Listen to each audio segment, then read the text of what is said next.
¿En qué página? ¿Cómo? ¿Dónde lo pone después por... En mi página de Facebook. Ok, Mariano Así, Castro. así los hermanos que están queriendo mirarlo después o hacer eso pueden mirarlo. Mm, Ok, entonces voy a compartir pantalla con ustedes para que podamos empezar con la clase.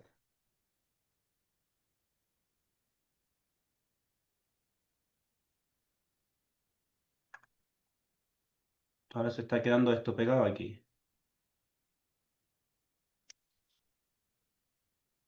Ok, aquí estamos. Que vamos a empezar en el capítulo 4, vamos a empezar en el versículo 10, que paramos en el versículo 9 el viernes pasado, pero vamos a revisar los versículos que no hemos visto para aquellos con los que no estuvieron en la clase pasada. Vamos a revisarlos un poco, vamos a pasar rápidamente por esos versículos para que podamos ingresar al versículo 10 en donde nos quedamos, ¿ok? Entonces, estábamos hablando acerca de esta idea de sufrimiento y este es el tema principal de Pedro en este libro, que vamos a sufrir, pero Pedro dice, espero que suframos por la razón correcta. ¿Y cuál es la razón correcta por sufrir? Sufrir por hacer lo bueno, sufrir por el nombre de Cristo. Entonces, todo lo que Pedro ha hablado acerca de sufrimiento o de todo el contexto de cualquier cosa que Pedro ha dicho en estos 4 capítulos es acerca de sufrir como Cristo sufrió. ¿Ok? Entonces, cuando uno sigue leyendo en el versículo 1, por ejemplo, dice Pedro, a Cristo padeció o sufrió en la carne, vosotros también armados de qué cosa? Del mismo pensamiento. Y estuvimos hablando acerca de esto la vez pasada. Ahora, algunos piensan que el mismo pensamiento significa sufrir mentalmente el acoso, el abuso de otras personas que no son cristianos, que no siguen a Dios, pero Pedro está diciendo, no, no, Cristo sufrió en qué cosa? En la carne, vosotros también armados del mismo pensamiento. Ahora, si tenemos el pensamiento de que vamos a sufrir por hacer lo correcto, por hacer lo bueno, por Cristo, deberíamos también estar dispuestos a entregar nuestra vida por Él. Por eso nos dice que deberíamos ser fieles hasta la muerte. Aunque muchos entendamos el versículo que se refiere hasta cuando uno muere por causa del nombre de Cristo, pero aún sigue siendo la idea de morir por seguir a Cristo. Entonces, aquí el mismo pensamiento se refiere a el maltrato físico también que vamos a sufrir por seguir a Cristo. Entonces, estábamos viendo esto y Pedro nos dice en el capítulo 2 versículo 21 que para esto mismo fuimos llamados. Vamos a ver este versículo después de nuevo, pero fuimos llamados para esto mismo, porque Él nos dejó un ejemplo para seguir. En el capítulo 3 nos dice exactamente lo mismo, cuando habla de Noé. Noé sufrió por predicar, Noé sufrió por andar construyendo el arco, obedecer a Dios, sufrió por causa de eso, sufrió por causa de la justicia. Entonces nosotros también deberíamos tener el mismo pensamiento, deberíamos sufrir por hacer lo correcto y no sufrir por hacer lo incorrecto. Él sufrió en su carne el maltrato por el pecado. Entonces, ¿cuál es la idea aquí? Vamos a sufrir todo lo que dice Pedro. Y recuerda que en el versículo 2 dice que ya no deberíamos vivir el tiempo que resta en la carne. Y esto lo vimos toda la semana pasada. Entonces, no vamos a detenernos completamente en esto porque ya lo hablamos. Entonces, ¿cuándo usted vivió para hacer lo incorrecto? Antes de conocer a Cristo. Y cuando vino a Cristo, Romanos 6 nos dice que hemos sido sepultados con Él, hemos sido muertos con Él para resucitar con Él. Entonces, si hemos resucitado con Cristo es para que andemos en cómo? En una vida nueva. Entonces, esto es lo que dice Romanos 13:14, que deberíamos vestirnos del Señor Jesucristo. Es lo mismo que Pedro está diciendo, armados del mismo pensamiento. ¿Y cuál es el pensamiento de nuevo? Si sufrimos físicamente, mentalmente, psicológicamente por el nombre de Cristo, por ser cristiano, o simplemente por hacer lo correcto, por hacer lo justo, somos bienaventurados, como dice Jesús en Mateo capítulo 6. Ahora aquí dice vestido del Señor Jesucristo. Recuerde, en Efesios 6:11 nos dice que vestido de toda la armadura de quién?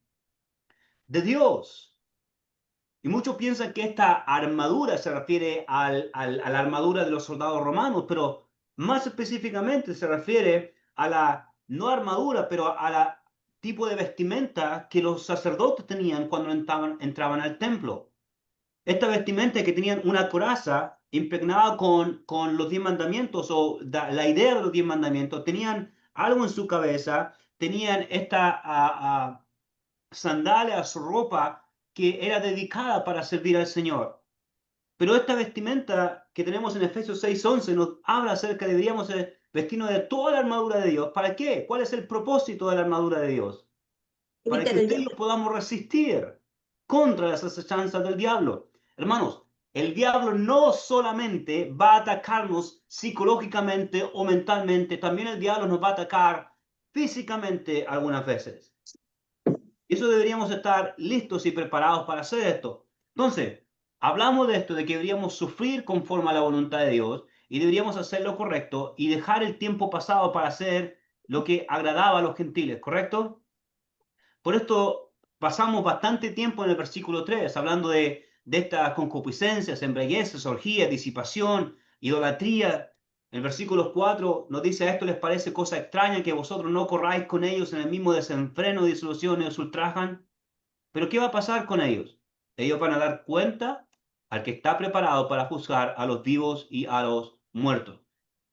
Recuerde que estos pecados que están nombrados allí, que en el pasado estábamos haciendo el deseo del mundo, estábamos viviendo en pecado, ahora en el presente estamos pensando en la cruz de Cristo. Por eso Gálatas 2:20, ¿qué dice Gálatas 2:20?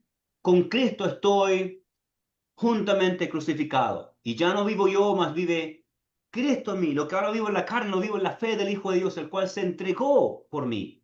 Entonces, ya con Cristo estoy crucificado, he crucificado mis pasiones y deseos junto con Cristo, mirando a la cruz. Y en el futuro, ¿qué voy a hacer? La voluntad de Dios, vivir en santidad. Entonces mis pecados mataron a Jesús y nuestros pecados nos han matado a cada uno de nosotros.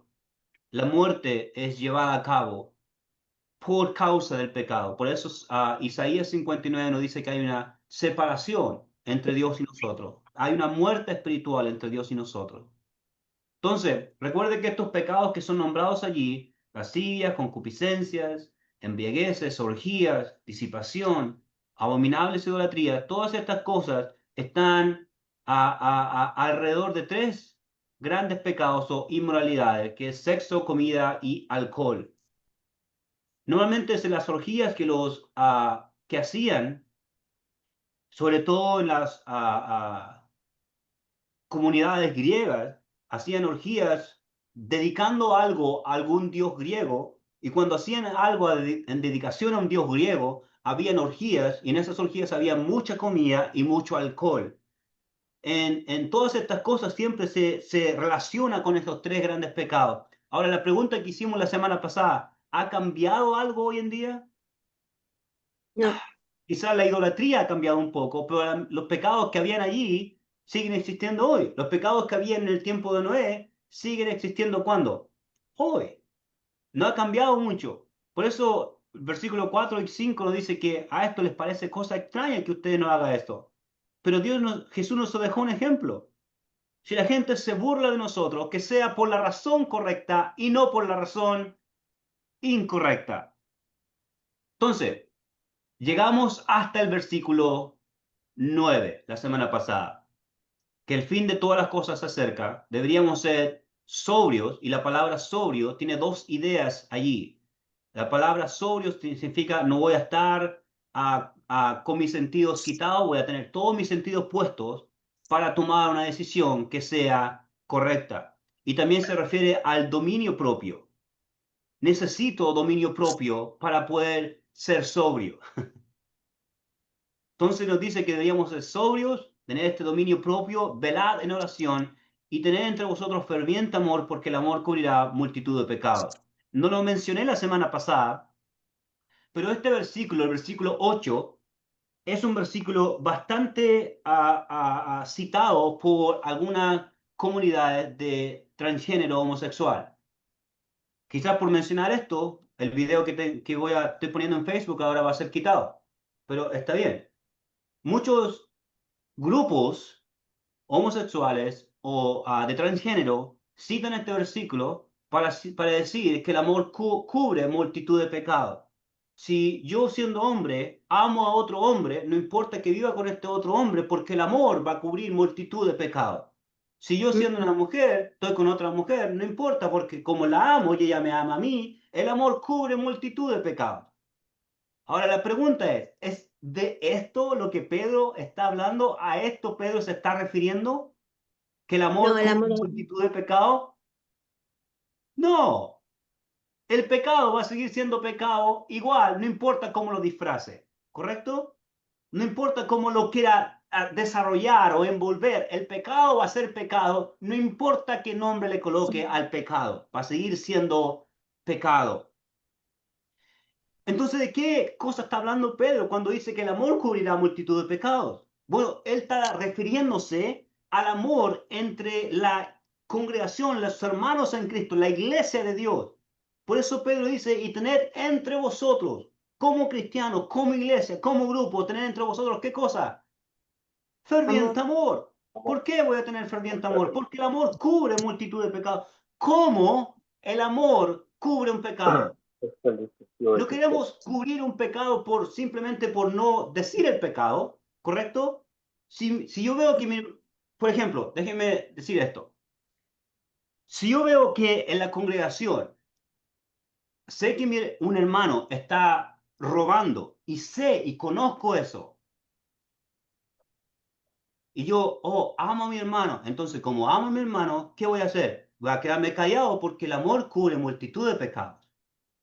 No, Pedro no se está refiriendo a eso, ¿correcto? Pedro nos está diciendo, si ves a alguien, a un pecado en la iglesia, simplemente quédate callado y no digas nada. ¿A qué se está refiriendo Pedro? Pedro nos está refiriendo a que si yo tengo amor por el hermano, voy a ir donde el hermano, a hablar con el hermano para que el hermano entienda. Primero, es una conversación uno con uno. Ahora, ¿cómo debería hacer esto? Por ejemplo, si usted viene a mí y me dice, ¿sabes qué, Mariano? Eres un terrible predicador. No sirves para predicar. Eres malo predicando. Quizás esa sea la verdad de que soy un terrible predicador. Pero ¿dijo eso en amor? No. Cuando uno va a donde un hermano por causa de que el hermano está en pecado o llevando a cabo un pecado, si uno va con una actitud arrogante y egoísta y prepotente, pensando que va a ayudar al hermano, al contrario, no va a ayudar al hermano, va a destruir más al hermano. Pero si uno va con la actitud de amor, de querer edificar al hermano, de querer hacer que la persona vuelva a Cristo, de querer hacer que la persona salga de ese pecado en el que está, voy a restaurar a mi hermano, ¿correcto? Ahora, mira lo que dice Pablo en Gálatas. Yo sé que estamos pasando mucho tiempo en esto, pero es quizás necesario, ¿ok? En Gálatas, en el capítulo 6 de Gálatas. Vamos a leer el versículo 1 y 2. Ya que lo encontró, puede leer, por favor, versículo 1 y 2. Hermanos, que algunos fueren sorprendidos en alguna falta, ustedes que sois espirituales, restaurarle con el espíritu de mansedumbre. Considerándote tú mismo, no sea que tú también seas tentado. Versículo 2. Sobrellevar los unos las cargas de los otros, cumplir así la ley de Cristo. Ok, muchas gracias. Ok, primero, versículo 1. Dice, hermanos, ¿qué? Esto está hablando para quiénes? Cristianos, ¿ok? No está hablando para personas del mundo, está hablando para cristianos. Hermanos, si alguno fuere sorprendido en alguna falta, es como si el hermano está en pecado y alguien supo acerca de su pecado. Ahora, ¿qué va a hacer la persona? ¿Va a ir y chismear y contarle a los demás? Oh, encontré al hermano en este pecado. Es terrible. El hermano está en este pecado y no sé cómo, por qué lo está haciendo. Y va a otra persona y dice, oh, el hermano estaba en este pecado. Oh, ¿viste? Encontrar al hermano. No, no. La primera cosa que la persona va a hacer, si alguien sorprende a otro en un pecado, ¿qué va a hacer? Hablar con él. Mateo nos dice que debería yo ir donde el hermano y hablar con el hermano. Si tu hermano peca contra ti, y habla con el hermano, ¿correcto? Entonces la primera cosa en hacer debería yo ir y hablar con el hermano. Por eso dice el capítulo 6, si alguno fuere sorprendido en alguna falta, vosotros que sois espirituales, ¿qué va a hacer usted? Habla con él. Restauradle. Dale. ¿Por qué va a restaurar al hermano? Porque usted tiene amor por el hermano. Y esa es la idea. El amor cubre multitud de pecados. ¿Cómo el amor cubre multitud de pecados? Cuando yo quiero restaurar al hermano de su pecado y hacer que vuelva a Cristo. Ahora mire lo que sigue diciendo. ¿Por qué voy a hacer eso? Porque tengo que considerarme a mí mismo. ¿Cómo? No sea que tú también seas tentado. Hermano, este es un gran versículo. De la misma forma que yo estoy restaurando a otro y edificando a otros para que vuelvan a la comunión con Dios, la misma forma en que yo estoy mostrando amor por otros para que salgan de su pecado, es la misma forma que quiero que otros lo hagan conmigo. Y si yo soy arrogante, prepotente, tengo esta cosa de que yo soy mejor que tú, en esa misma manera, Dios va a decir, no has mostrado amor con tu consiervo, ¿y por qué estás pidiendo amor de mi parte para contigo? ¿Recuerdas esa parábola? El amor del consiervo le debía dinero a su señor y el señor le perdonó y después el siervo salió y ayudó a su consiervo, le dijo, devuélveme lo que tienes, lo que me debes, y el consiervo dijo, no puedo pagarte. Entonces el siervo tomó todo lo que tenía y lo puso en la cárcel. Entonces, miren lo que dice el versículo 2. Dice, sobrellevar los unos las cargas de los otros. ¿Y qué va a hacer haciendo eso? ¿Cuáles cargas yo debería llevar de los otros? Ayudar si sorprendo a un hermano en pecado y quiero restaurarle. Debería, en esa misma cosa, si yo soy espiritualmente maduro, voy a ayudar al hermano a que restaure su relación con Dios. Eso es como llevo la carga de mi hermano. Voy a hacer lo que sea necesario para ayudarle en su restauración de su relación con Dios.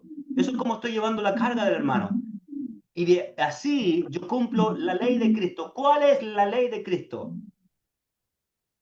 ¿Cuál es la principal idea de cómo yo cumplo la ley de Cristo? Recuerden, le hicieron la pregunta a Jesús, ¿cuál es el gran mandamiento? ¿Y qué respondió Jesús?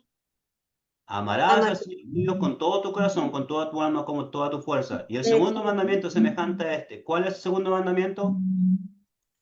Amarás a tu prójimo como a ti mismo. En esto se cumple toda la ley y los profetas. Entonces, ¿cuál es la ley de Cristo? La ley de Cristo es esta. Jesús dijo en Juan, capítulo 14, capítulo 15, un mandamiento nuevo os doy, que os améis unos a otros. Hermano, esto es súper importante de entender. La restauración o cómo el amor cubre una multitud de pecados es cuando yo estoy dispuesto a que si un hermano me hizo una falta en contra de mí, me trató mal o hizo algo que no debería haber hecho en contra de mí, o incluso lo sorprendí en algún pecado, si el hermano viene y me pide perdón, ¿cuántas veces debería estar dispuesto a perdonar? Cada vez que la persona viene a donde mí.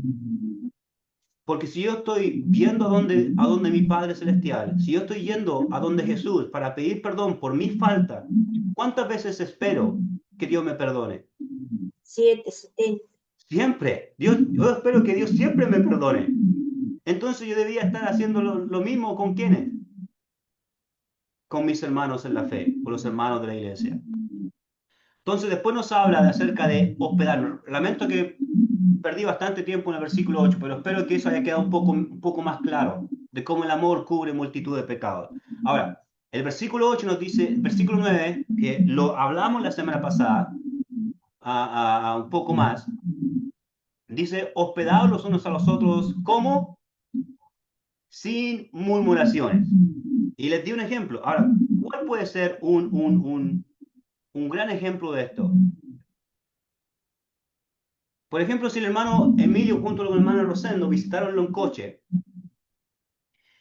y digamos, esto es un caso hipotético, no estamos diciendo que es verdad, digamos que el hermano Rosendo terminó comiéndose toda la carne que el hermano Rigo había preparado para un día y se la comió toda y no quedó más carne. Y ahora el hermano Rigo va a donde otros hermanos y dice, oh, no invité al hermano Rosendo a tu casa porque come bastante.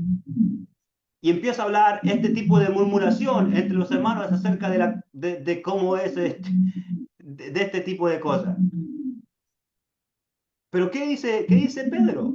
Pedro dice, hospedaos o invitad a otros, incluso a personas que usted no conoce. Y eso hacemos cuando visitan hermanos, y a veces visitan hermanos de otros lugares que no conocemos. Y, hermanos, puede venir a mi casa. Pero dice, hospedaos los unos a los otros. ¿Cómo? Sin murmuraciones. Hermanos, si usted va a recibir a alguien en su casa, no ande chismeando o murmurando después. Alguien dice, pero entonces para hacer eso no tengo que invitar. No, no, no. ¿Cuál es yo pienso que esto es casi un mandamiento, hermano. ¿Y cuál es el mandamiento aquí? Hospedados los unos a los otros. Pero ¿cómo va a hacerlo? Sin murmurar. Es como invito a un hermano a mi casa y después, oh, hermano, me ocupó todo el papel del baño. Ahora no tengo. Hermano, murmurar acerca de este hospedar, hermanos, es una de las cosas más terribles que puede haber. Si yo estoy hospedando a alguien, debería hacerlo ¿cómo? Sin murmuraciones. Entonces, lo que Pedro dice, cada uno según el don o el regalo o el talento que ha recibido, ministra a los otros, como buenos administradores de la multiforme gracia de Dios. Y algunos piensan que los talentos o los dones son solamente dones milagrosos, como habla a 1 Corintios 13. Y no es así. Por ejemplo, mire los dones que menciona Pedro aquí. Versículo 11, si alguno habla, ¿cómo va a hablar usted? Conforme a las palabras de Dios, a lo que la Biblia dice, a lo que la voluntad de Dios dice. Y después dice, si alguno ministra o sirve, esa es la palabra de servir, ministro es un siervo. Si alguno sirve, que sirva conforme al poder que Dios da. Entonces está hablando de dos cosas. Si usted habla, si usted sirve, hágalo conforme a lo que Dios le da. ¿Y para qué? ¿Cuál es el propósito de esto? Para que en todo sea Dios glorificado. Entonces, en el presente tenemos esta gracia de Dios que nos ha sido dada, o el don o el regalo que ha sido entregado a nosotros. Debíamos ministrarlo o usarlo. ¿Para qué? ¿Con cuál propósito? Para que Dios sea, o Jesús, o Dios sea glorificado en todo. Si alguien le pregunta a usted, hermano, ¿por qué le gusta servir tanto? ¿Por qué le gusta ayudar tanto? ¿Por qué le gusta trabajar tanto? ¿Cuál sería su respuesta? La respuesta debería ser, porque quiero que Dios sea glorificado. Porque quiero que Él reciba toda la gloria y no yo. Porque quiero que Él sea el que reciba todo el honor y no yo. Cuando alguien dice, hermano, gracias por su lección, o gracias por su trabajo, o gracias por ayudar con esto, toda la gloria sea para ¿quién? Dios. Para Dios. ¿Por qué? Porque en todo Dios debería ser glorificado en mi vida. Pero si estoy haciendo algo que no es conforme a la voluntad de Dios, Dios no va a ser glorificado en mi vida. Si estoy llevando mi vida en pecado y en pecado y en pecado, Dios no va a ser glorificado en mi vida. ¿Cuándo y cómo Dios es glorificado en mi vida? Cuando yo hago lo que Él quiere que haga, su voluntad. Por eso, recuerde lo que dijo Jesús en Juan 16, y quizás aún va a decirlo después en el capítulo 17, pero en Juan 16 Jesús dice, Padre, glorifícame, así como yo te lo he glorificado también. Y que no sea también, que no sea lo que yo quiera cuando estaba orando en el huerto después, en Mateo, en Lucas, en Marcos, pero en Juan 16 dice, Padre, glorifica tu nombre así como yo te he glorificado. He hecho tu obra, tu trabajo aquí en la tierra. Hermano, esto es bastante hermoso. Dios es glorificado cuando hacemos su voluntad. Entonces, ahora tenemos 25 minutos para terminar los versículos que deberíamos haber estado estudiando. Versículo 12. Dice, amados, me gusta cómo suena ese amados. Dice, no os sorprendáis del fuego de prueba que os ha sobrevenido, como si alguna cosa extraña os aconteciese. ¿Qué es lo que está diciendo Pedro aquí? Recuerde que todo el tema, todo el contexto está hablando de sufrimiento, de todo el libro. Pero ¿cómo empieza diciendo Pedro? Amados, no se sorprendan. No se sorprendan de qué. Del fuego de prueba que os ha sobrevenido. Como si alguna cosa extraña está aconteciendo. Entonces, ¿cuál es el punto de todo esto? El punto de todo esto es que Pedro está diciendo, si usted tiene una prueba, una dificultad, algo que está entrando en su vida, por causa del Evangelio, por causa de la verdad, por causa de seguir a Cristo, por causa de honrar el nombre de Dios, no se sorprenda por estas dificultades que vienen con servir a Dios, con honrar a Dios. No piense que es algo extraño, como, oh no, me viene una prueba por honrar el nombre de Dios. No se sorprenda por eso, porque eso es lo esperado. Entonces el versículo 13 dice, sino que, ¿qué va a hacer usted? Gozaos. Eso no es lo mismo que dice Santiago en el capítulo 1. Cuando Santiago dice, me parece que en el versículo 3, tened por sumo gozo cuando os halléis en diversas pruebas, sabiendo que la prueba de vuestra fe produce, ¿qué cosa? Paciencia, y nombra varias cosas después, pero dice, tened por sumo gozo. ¿Cuándo fue la última vez que usted estuvo diciendo, riéndose y diciendo, Señor, mándame otra prueba más? Yo pienso que ninguno de nosotros estuvo riéndose diciendo, otra prueba más, Señor. Pero ¿cómo es que puedo tener gozo en medio de las pruebas? ¿Cómo es que puedo tener gozo en medio de las dificultades? El gozo, hermano, es diferente a la palabra felicidad. La palabra felicidad es algo momentáneo, es por causa de las cosas que me acontecen. Tengo felicidad por si algo bueno sucede, no estoy feliz cuando algo malo sucede, pero el gozo no es algo atado a las cosas que pasan. El gozo es algo más interno, es una decisión.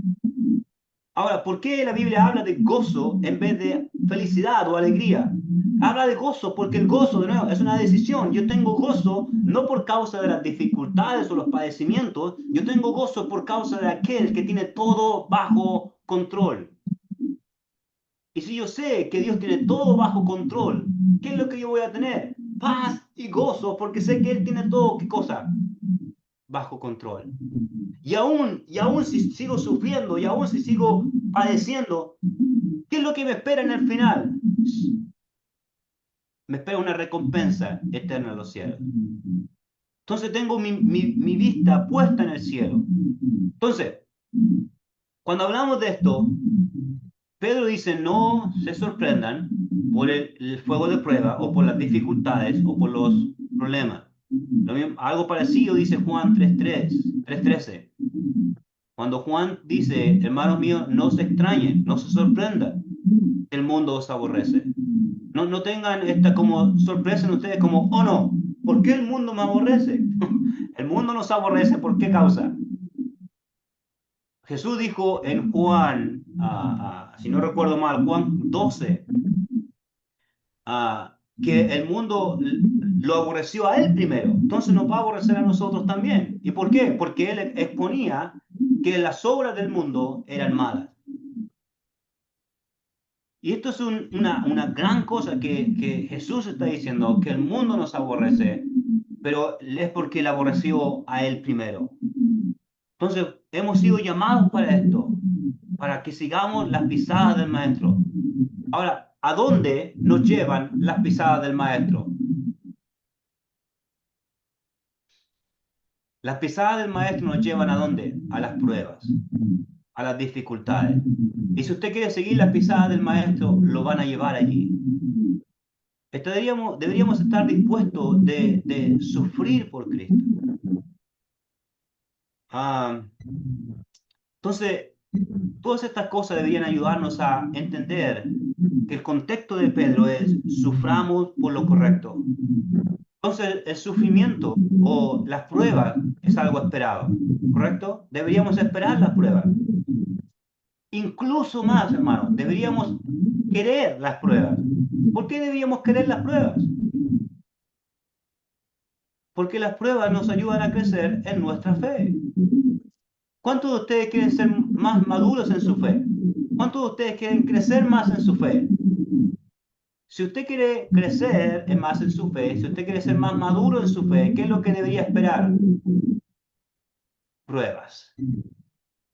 Para que un atleta sea más eficiente y mejor, debe soportar las pruebas. ¿Cuáles son las pruebas? El entrenamiento. Debe soportar el entrenamiento y el entrenamiento le va a ayudar a tener mejor resistencia, le va a ayudar a ser mejor, le va a ayudar a ver sus errores y a mejorar en sus errores. Entonces el entrenamiento o las pruebas ayudan a alguien que está entrenando para algo a mejorar.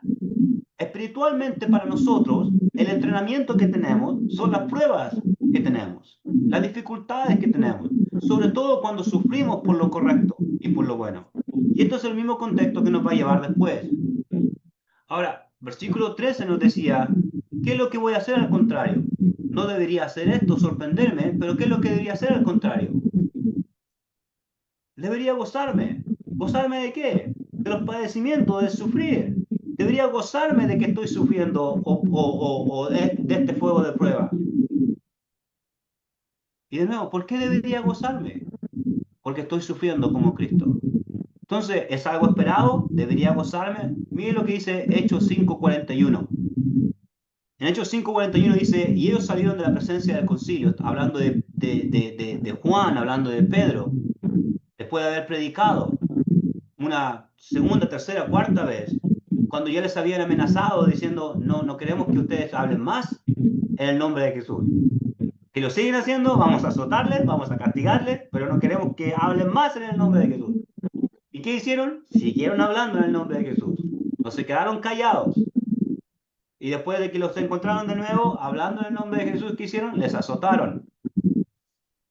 No sé cuántos azotes les habrán dado, no sé cómo estaba su espalda sangrando de estos discípulos, de estos apóstoles, sangrando la espalda después de haber sido azotados.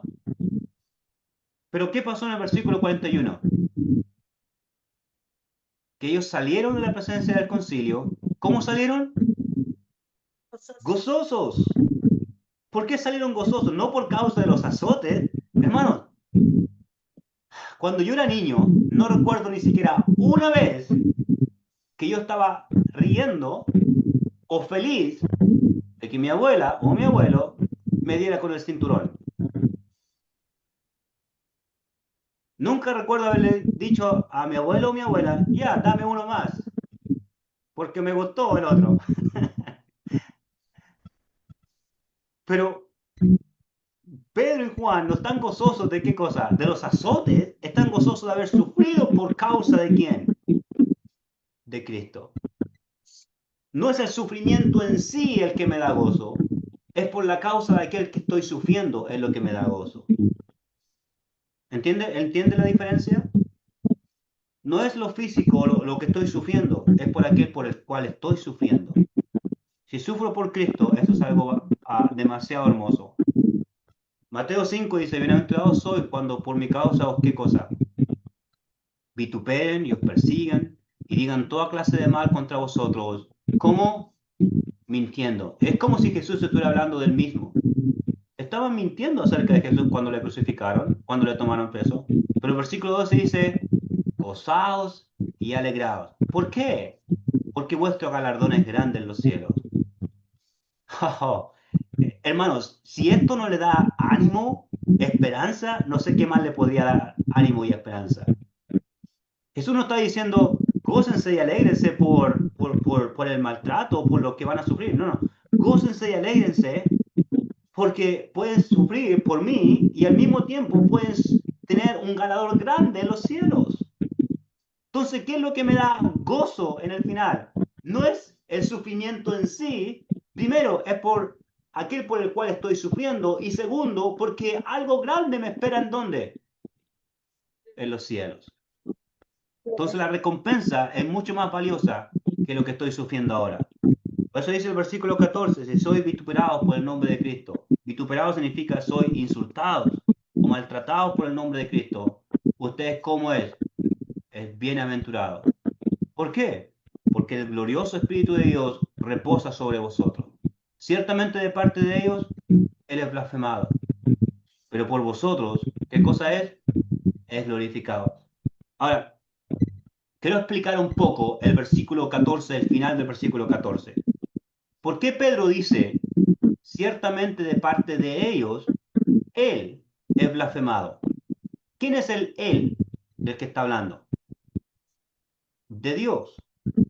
¿Cómo Dios es blasfemado? ¿Cómo estas personas veían a los cristianos y decían, oh, el nombre de Dios es blasfemado por causa de ellos? Porque Pedro dice, ciertamente de parte de ellos, él es blasfemado, Dios es blasfemado. Recuerda a Pablo persiguiendo a la iglesia y él pensando que estaba haciendo, ¿qué cosa? Lo mejor. Él estaba persiguiendo a la iglesia porque estos cristianos están yendo en contra de ¿qué? El nombre de Dios, están blasfemando el nombre de Dios, están deshonrando el nombre de Dios. ¿Qué se creen estos cristianos? ¿Cómo es que siguen a Jesús? Muchos judíos, Pedro está diciendo esto, muchos judíos, los que no son cristianos, muchos judíos piensan que los cristianos judíos estaban blasfemando ¿qué cosa? El nombre de Dios al seguir a Jesús. Pero Pedro dice, no, por parte de ustedes, Él es glorificado, Él es honrado. No escuchen a los judíos que dicen, no, ustedes están blasfemando el nombre de Dios. ¿Eso no fue lo que hicieron con Jesús? Le dijeron a Jesús, tú estás blasfemando, eres blasfemo, estás diciendo que tú eres Dios. No solamente estás diciendo que eres Dios, estás diciendo que puedes destruir este templo y reconstruirlo en 3 días. Es una blasfemia. Te vamos a tener que crucificar por eso, matar por eso.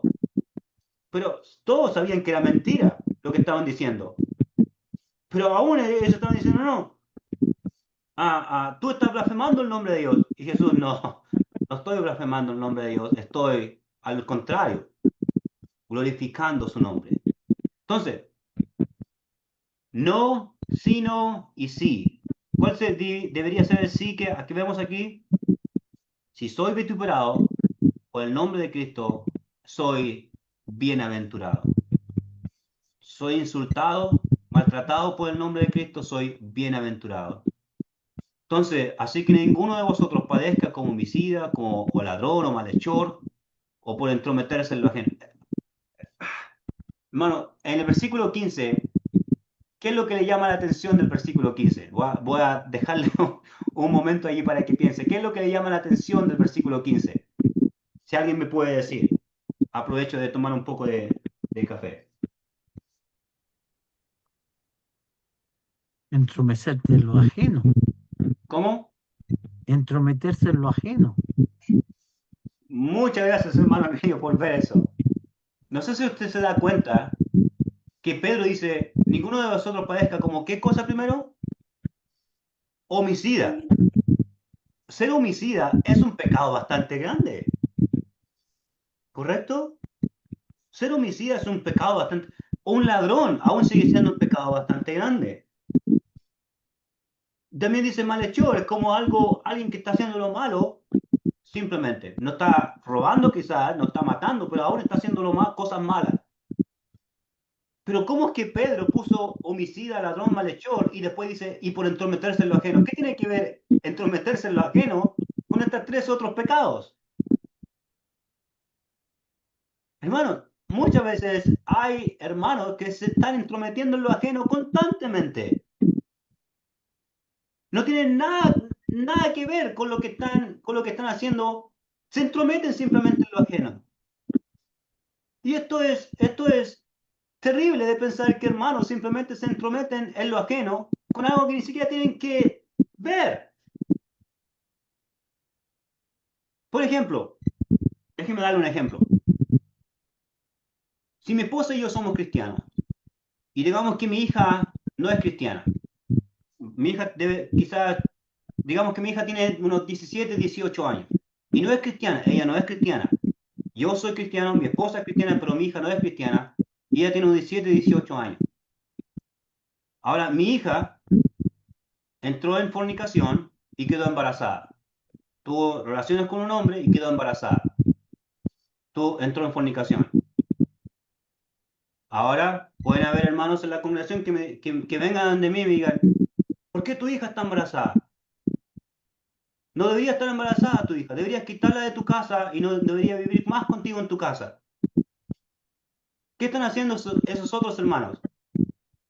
metiéndose en lo ajeno. Entrometiéndose en lo ajeno. En algo que no tiene nada que ver, ellos se están entrometiendo en lo ajeno. ¿Por qué? Porque primero, la disciplina es para aquellos que son cristianos primero, no para aquellos que No son. no son. Es lamentable que esta muchacha, siendo mi hija, haya entrado en fornicación y haya quedado embarazada, pero ella ni siquiera es cristiana. Cuando alguien es cristiano y peca, hay una diferente disciplina porque es cristiano y pecó y quizás entró en adulterio, fornicación, quizás robó, no sé, lo que sea. Pero si es cristiano, deberíamos como iglesia aplicar la disciplina para esa persona. Y restaurarle en espíritu de mansedumbre, ¿correcto? Restaurar a la persona la relación con Dios. Con amor, porque el amor cubre multitud de pecados. Deberíamos hacerlo con amor. Pero si yo me entrometo en lo ajeno, en algo que no tiene nada que ver, eso es la misma nivel que ser un homicida o un ladrón o un malhechor. ¿Eso no es lo que está diciendo Pedro? Eso es lo que está diciendo Pedro. Homicida es algo bastante grave, ser ladrón también es grave, malhechor también es grave. ¿Y qué pasa con entrometerse en lo ajeno? ¿Qué está diciendo Pedro? Que están en el mismo nivel. Y muchas veces no pensamos en eso, y hay hermanos que se entrometen en lo ajeno simplemente sin pensarlo. Y por causa de entrometerse en lo ajeno, a veces comienzan contiendas, pleitos, disensiones, a veces comienzan a iras, enojos. Todas estas cosas comienzan a veces por entrometerme en lo ajeno. Entonces, ¿cuál es el punto de lo que Pedro está diciendo? Ninguno de ustedes padezca por esto. Ninguno de ustedes haga esto. No sea un homicida, no sea un ladrón, no sea un malhechor, no sea alguien que se entromete en lo ajeno, no sea alguien de eso. Si usted sufre, sufra como cristiano. Entonces, ¿qué voy a hacer yo? Tengo que evaluarme. Entonces, ¿cuál es el tipo de sufrimiento que Pedro está hablando aquí? Sea usted cristiano o no cristiano, ¿va a sufrir en este mundo? Sí. Sí. Si sea es cristiano o no es cristiano, va a sufrir igual. Entonces, ¿qué tipo de sufrimiento Pedro está enseñando aquí? Bueno, ese es el versículo que sigue, 16. Este es el tipo de sufrimiento que Pedro está enseñando. Si usted sufre, ¿cómo? O si usted padece, ¿cómo? Como cristiano. Este es el tipo de sufrimiento. Pedro no está en ningún momento diciendo, oh, si usted sufre por tomar decisiones incorrectas y por su propia carnalidad y pecado, oh, pobre de usted que está sufriendo por eso. No, son causa de mis propias decisiones. El sufrimiento que Pedro está diciendo, si usted sufre como cristiano por hacer lo correcto, por llevar una vida que honra a Dios, que glorifica a Dios, no por una vida que está simplemente robando, que está matando a otros, una vida que está entrometiéndose en lo ajeno constantemente. Pero no dice, no es ese tipo de sufrimiento del cual estoy hablando, por hacer lo incorrecto. Sufran por hacer lo correcto, por vivir para Dios, por honrar a Dios. Ese es el tipo de sufrimiento que Pedro está diciendo. Entonces, no se avergüenza, hermano, de amar a Dios o de amar a Jesús. Y no se avergüenza de tener fe en Dios. Y no se avergüenza de lo que Jesús ha hecho o ha cambiado en su vida. ¿Deberíamos tener vergüenza por eso? ¿Debería yo tener vergüenza por lo que Jesús ha hecho en mi vida? ¿Por lo que me ha cambiado? ¿Por la fe que tengo en Él? ¿Debería de tener vergüenza por decir soy cristiano? Espero que no, hermano. Espero que ninguno de ustedes tenga vergüenza por eso. Espero que ninguno de ustedes diga, bueno, sí, no, bueno, no soy cristiano, pero sí a veces voy y me reúno con los... No se avergüence por su fe. No se avergüence por su fe. Ahora, debería avergonzarse mucho más por su estilo de vida que no glorifica a Dios y después decir usted, sí, soy cristiano, cuando ha vivido una vida, después de decir eso, que no honra a Dios. Eso sí debería darle vergüenza, ¿correcto? Decir, oye, yo soy cristiano y después va y vive peor que el mundo. Los vecinos dicen, no hables con ese vecino porque anda todo el día gritando, enojado, no le sonríe a nadie, está infeliz. Y usted va y dice, yo soy cristiano. ¿Qué tipo de cristianismo sería ese? Un cristianismo que no honra a Dios. Al contrario, debería avergonzarse de ese estilo de vida. Un estilo de vida en el que, mira, esa persona es cristiana, pero anda con una y con otra mujer. O esa persona es cristiana, pero cada vez que lo veo está en una cantina tomando. O esa persona es cristiana, pero si vieras el lenguaje que usa esa persona, eso sí que debería avergonzarme, hermano. Debería avergonzarme que el nombre de Dios es blasfemado por mi causa. Eso sí debería avergonzarme. Me da mucha pena y tristeza, enormemente tristeza, y rompe mi corazón cuando hay hermanos en la fe que deshonran y blasfeman el nombre de Dios. Y muchas veces personas en el mundo dicen, si eso realmente es ser cristiano, no quiero ser un cristiano. Si eso realmente es seguir a Dios, no quiero seguir a Dios. Y por causa de nuestro comportamiento, ¿qué pasa? Hay personas que no vienen a Cristo. Entonces, Pedro está terminando y nos quedan unos 2 minutos para terminar. Versículo 17 dice, porque es tiempo de que el juicio comience. ¿Por qué cosa? Por la casa de Dios. Que quiero pasar por esto rápido. Quizás podemos volver a esto el siguiente viernes. Pero quiero pasar por esto rápido. Porque no nos queda tiempo. Y tengo otro estudio en 10 minutos más. Entonces, primero, ¿quién es la casa de Dios? Porque Pedro dice que el juicio debería comenzar ¿por quién? Por la casa de Dios. Ahora, si uno ve, por ejemplo, en Salmo 27:4, el salmista allí, específicamente David escribió este salmo, ¿ok? El Salmo 27, él lo escribió, David, el rey David, ¿ok? Para que quede claro en eso.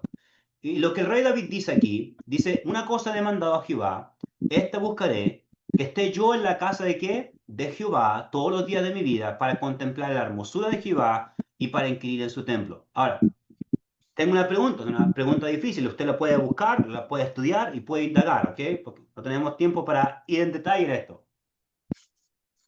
¿A qué cosa se está refiriendo David cuando dice la casa de Dios o cuando dice su templo? La Si iglesia alguien me no está es. hablando, no lo escucho porque tienen los micrófonos apagados. A la iglesia. Ok, a la iglesia, es un buen punto. ¿Pero a qué cosa se estaba refiriendo David en su tiempo, en su momento, con la casa de Dios? ¿O con el Al templo? templo. Al Al templo. cielo. Ok, podemos definir y decir el templo. Ahora, si El decimos cielo. el templo, hay algunas cosas que provocan un conflicto aquí. ¿Quién fue el que construyó el templo? David, Salomón. Salomón. Cuando David escribió este salmo, ¿el templo estaba construido? No. No. No estaba construido todavía el templo. ¿Ok? David no construyó el templo David y el templo todavía no estaba construido. Lo tenía en su mente, tenía la idea. Él dijo, ¿por qué yo vivo en esta casa de cedro, en 2 de Samuel 7, en esta casa de que es hermosa, costosa, y el arca de Dios, el arca del pacto está en una tienda? Él pensó, quiero construir una casa de Dios, vamos a leer eso. Pero mira aquí lo que dije, mira ahora yo hablo en casa de cedro y el arca de Dios está entre cortinas. Es lo que a David estaba diciendo. Entonces, ¿a qué se refirió David con hablar cuando dijo que esté yo en la casa de Jehová todos los días de mi vida? Que esté en su templo. David proféticamente estaba hablando de estar en la presencia de Dios. David proféticamente estaba hablando de ser parte de su familia espiritualmente. Cuando uno habla de la casa, en el Antiguo Testamento la casa de alguien se refería a la familia de alguien, a los descendientes de alguien. La casa de Jacob, la familia de Jacob, los descendientes de Jacob. La casa de Abraham, la familia de Abraham, los descendientes de Abraham. La casa de Jehová, la familia de Jehová, los descendientes de Jehová. ¿Quién es la familia de Jehová? En este momento eran los israelitas. Dice que yo habite en la casa de Jehová, que yo habite en su presencia, que yo sea parte de su pueblo, que yo sea parte de su familia, que yo pueda ver y contemplar la hermosura de Jehová en este lugar espiritual que es su templo. No en lo físico, porque recuerda que Isaías dice, ¿cuál es la casa que ustedes me van a construir? ¿Correcto? ¿Cuál es el lugar donde yo voy a habitar? Él estaba hablando acerca de los lugares espirituales. Por eso, después dice en el versículo 11, no en el versículo 2, versículo 11, en el capítulo 7 de 2 Samuel, dice, asimismo Jehová te hace saber que Él te hará casa. ¿Cómo que Él me va a hacer una casa? Ya, Él te va a dar una descendencia espiritual, una familia espiritual. Y cuando tus días sean cumplidos, si duermas con tu padre, yo levantaré después de ti a uno de tu linaje, el cual procederá de tus entrañas, y afirmaré su reino. Él edificará, ¿qué cosa? Casa a mi nombre, y yo afirmaré para siempre el trono de su reino. Entonces, el reino y la casa eran, ¿qué cosa? Lo mismo. Esta descendencia o este linaje que tú tienes, yo voy a edificarlo. Y él va a tener un reino. Yo seré el padre y él me será hijo. Y mira lo que dice Hebreos. Dice, por tanto, hermano santo, participante del llamamiento celestial, considera al apóstol y sumo sacerdote de nuestra profesión, Cristo Jesús, el cual es fiel al que le constituyó, como también lo fue Moisés, en toda la casa de Dios. Y esto está hablando específicamente ahora de qué cosa? Del templo. Porque de tanto mayor gloria que Moisés es estimado digno de hablando de Jesús, cuanto tiene mayor honra que la casa el que la hizo, hablando de Jesús. Porque toda casa es hecha por alguno, por el que hizo todas las cosas. ¿Quién es? Es Dios. Y Moisés, a la verdad, fue fiel en toda la casa de Dios como siervo, para testimonio de lo que se iba a decir. Pero Cristo, como hijo sobre su casa, la cual casa somos nosotros, a referencia ahora de la iglesia. Entonces muchos textos en el Antiguo Testamento, hablando de la casa de Dios, incluso en Salmo 27:4, se refería también a la iglesia, como dijo el hermano Emilio. Espiritualmente, refiriéndose en el futuro. Dice, si retenemos firme hasta el fin la confianza y el gloriarnos en la esperanza. Bueno, qué hermoso. Alguien puede decir, pero aún no creo que la iglesia sea la casa de Dios. Ok. Este es el último versículo y después de esto terminamos y vamos a empezar aquí la semana siguiente. Timoteo 3:15. Pablo le dice a Timoteo, para que si tardo, sepas cómo debes conducirte en qué cosa? En la casa de Dios. ¿Y qué es la casa de Dios? La iglesia del Dios viviente, columna y baluarte de la verdad. Entonces, ¿qué es la casa de Dios? La iglesia. ¿Cuánto? Entonces, Pedro está hablando aquí que el tiempo de que el juicio comience por la casa de Dios, que comience por ¿dónde? ¿Qué necesitamos ahora? Por la Mañana. iglesia. Y eso es lo que dice el versículo 17. ¿Cómo que sí? Y primero comienza por ¿quiénes? Por nosotros. Entonces, paremos allí y vamos a... Tengo que detener esto ahora.